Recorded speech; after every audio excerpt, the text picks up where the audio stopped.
Réélu à la présidentielle du 12 octobre, Paul Biya prête serment ce 6 novembre 2025 pour un 8e mandat à la tête du pays. Simple coïncidence ou signe du destin, une chose est sûre, il s'agit d'une date historique pour celui qui, 43 ans plus tard, jour pour jour, a cédé à la magistrature suprême à la suite de la démission inattendue du président Amadou Ahidjo.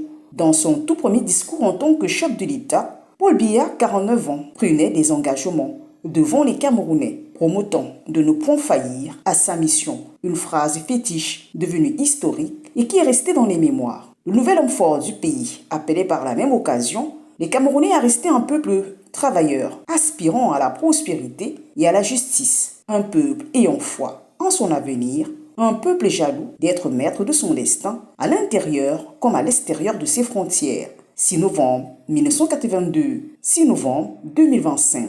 43 ans plus tard, beaucoup d'eau a coulé sur les ponts. Le contexte a changé, le peuple a évolué et Paul Biya, du haut de ses 92 ans, n'est plus l'inconnu à qui Amadou Ahidjo venait de confier les rênes du Cameroun. Pour le parti au pouvoir, cette date symbolique qui coïncide avec ses 43 ans à la tête de l'État est l'occasion de célébrer ce double événement dont la joie et le respect des lois de la République. Mais cette cérémonie, qui intervient également dans un climat politique tendu, offre une occasion opportune de réflexion sur les énormes défis politiques et socio-économiques auxquels le pays est confronté. À l'homme du renouveau, chantre du multipartisme et de la démocratie, ce serment renouvelé pour un 8e mandat à la tête du Cameroun offre également une énorme perspective d'action audacieuse pour briser les chaînes de division qui prévalent à l'heure actuelle et garantir au peuple camerounais un héritage d'inclusion, gage de paix et de prospérité.